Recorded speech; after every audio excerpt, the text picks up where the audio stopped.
Bienvenidos a este podcast llamado La propiedad, el Estado. Mi nombre es Nancy Galindo y mi compañero Andrés Pantoja. Juntos daremos nuestra opinión con respecto al tema que lleva por título este podcast, la propiedad y el Estado. Iniciaremos dando una pequeña definición acerca de qué es la propiedad y el Estado, por así decirlo. Y en palabras mucho más coloquiales lo definiremos como el derecho que toda persona tiene para usar y disponer de sus bienes, pero teniendo en cuenta que de por medio existe una autoridad que define cómo debe usarse. Ojo, cabe resaltar que estos bienes no solo son de personas naturales, también se incluyen los bienes que un Estado pueda tener. Entonces, de acuerdo a esto, podemos decir que el Estado forma parte fundamental del bienestar de los ciudadanos. Entonces, nos podríamos formular una pregunta, el por qué una verdadera autoridad, que en este caso nos estamos refiriendo al Estado, promueve la riqueza de sus subordinados haciéndose referencia a los ciudadanos. Entonces, compañero, ¿tú qué opinas con respecto a esta pregunta? Hola compañera Nancy, qué gusto saludarte y extiendo un saludo a todas las personas que estén escuchando este podcast, en especial a nuestro profesor de la materia filosofía, el profesor Julián Bonilla, un saludo muy especial. Bueno, si se dice que el Estado forma parte y promueve la riqueza en sus subordinados, yo pienso que la verdadera autoridad no se mide por el control que tiene sobre la gente, sino por la capacidad de crear condiciones para que sus subordinados prosperen. Una autoridad auténtica entiende que si sus ciudadanos son más productivos, si tienen en su propiedad libertad para crear. Eso se traduce en bienestar colectivo. Promover riqueza no significa regalar cosas, sino garantizar un terreno de juego justo donde el esfuerzo individual realmente dé frutos. Cuando la autoridad promueve la riqueza de su gente, en el fondo está fortaleciendo su propia legitimidad. Y es claro, podemos entenderlo en un contexto real, donde la seguridad de cierto lugar para que el comercio pueda prosperar, son esto le acate, le pertenece esta responsabilidad al Estado de brindar seguridad social, de proveer salud básica. Entonces todo esto fortalece el comercio y por ende fortalece en sí mismo el Estado y su propia legitimidad, como ya lo dije. ¿Usted qué piensa, compañera? Sí, claro, pues yo pienso, compañero, que generalmente pues este sería el pilar fundamental de la sociedad, claro está, pero pues hoy por hoy esa situación no se cumple a cabalidad. Y es ahí donde nos podemos cuestionar si realmente la autoridad no debería robar la propiedad de sus subordinados, ¿sí? Porque se Sí. supondría que debería como tener en cuenta todas estas bases y fundamentos para que así pudiese generar un orden tanto entre sus subordinados y la autoridad, que en este caso sería el Estado. El Pero pues Estado, para claro que mí sí. eso no se da. ¿Usted qué opina de ese tema, de esa pregunta? De la pregunta, el por qué una autoridad no roba la propiedad de sus subordinados, eh, podríamos decir que no roba porque lo hace bajo el amparo de la ley y el Ujú. lenguaje. Por Sí. ejemplo, cuando un ciudadano toma algo ajeno, está cometiendo un delito que se llama robo. Pero cuando el Estado lo hace, ¿cómo se llama? No, es que en ese caso ahí ellos se amparan como en la ley. Es que es algo Ajá, contraproducente. Es algo sí, contraproducente sí, sí, porque sí, sí, sí, sí. por así decirlo, el ciudadano de a pie, sí hay ley, pero para el Estado y Sí, demás no existe la ley porque hay un interés político y económico de por medio. sí, pero cuando el Estado lo hace se llama expropiación. Ah, ¿Sí me va ok. a entender?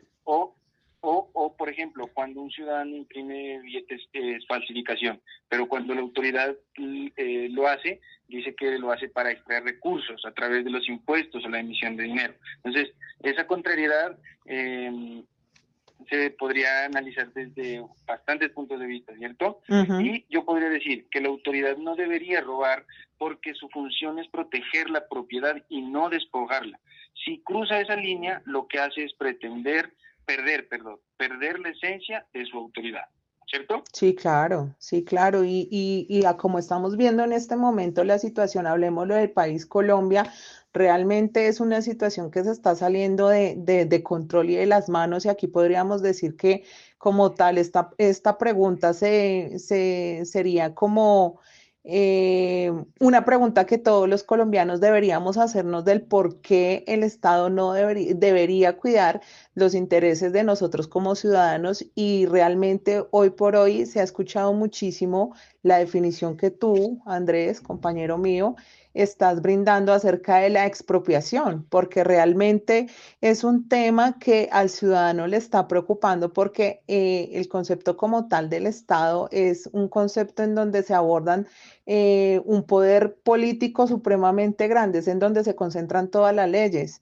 Entonces ahí uno se cuestiona bastante porque generan muchísimas preguntas y en medio de esas preguntas uno puede decir del por qué el concepto de impuesto, que es lo que estamos viendo con esta nueva reforma o mal llamada, perdóname, entre comillas, ley de financiamiento, que realmente eso, ley de financiamiento no tiene nada. Entonces ahí podríamos decir que el concepto de impuesto es problemático desde un punto de vista ético y económico, abordando lo que te estoy diciendo de la ley de financiamiento, porque es que es un impuesto que se le interpone al ciudadano y que no tiene la opción de opinar y decidir si estoy de acuerdo o no estoy de acuerdo.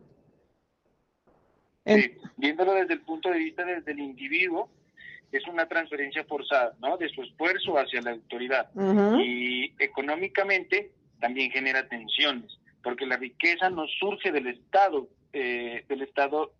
perdón, no, la riqueza no surge la riqueza no surge de que el Estado recaude, sino de que las personas produzcan. Perdón, ahí me enredé un poquito.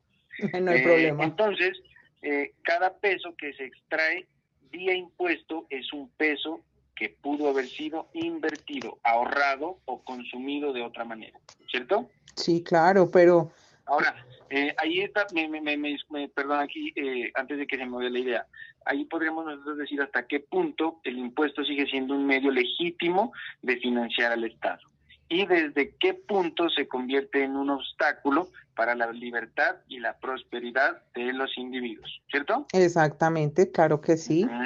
Ahora sí, por ejemplo, ¿por qué es dado pensar que el contrato entre el Estado y los ciudadanos favorece más al Estado que a los ciudadanos? Yo pensaría que el famoso contrato social que se plantea como un pacto equilibrado, los ciudadanos entregan parte de su libertad y sus recursos a cambio de seguridad y orden. Pero en la práctica, el Estado se queda con la parte más cómoda. Los ciudadanos tienen que producir para ganar lo suyo, mientras el Estado puede financiarse con impuestos o imprimiendo dinero, lo que anteriormente estábamos hablando. Cuando incumple, no enfrenta sanciones como lo haría un ciudadano, sino que desplaza la culpa hacia factores externos. Por eso es fácil concluir que ese contrato está inclinado a favor del Estado, porque juega con reglas distintas a las que impone. ¿Usted qué me podría dar como una opinión o complementar lo que acabo de Claro decir, que sí. compañero? No, es que yo estoy totalmente de acuerdo en que realmente la balanza no está inclinada hacia el ciudadano, sino más bien está inclinada a favor del Estado, ya que si lo volvemos a mencionar, como había dicho anteriormente, el poder se concentra todo en el Estado y este se encarga de limitar la libertad de los ciudadanos.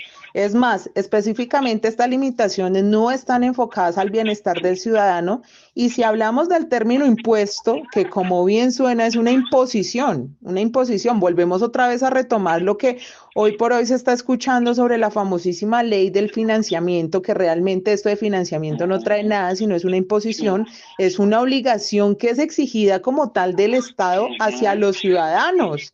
Entonces, esta acción genera una prestación que busca atender diversas cargas públicas. Ojo, teniendo en cuenta que esta acción no genera contraprestación, pero de acuerdo al anterior que he mencionado, no se me hace equitativo y vuelvo y lo reitero, ya que se tiene que tener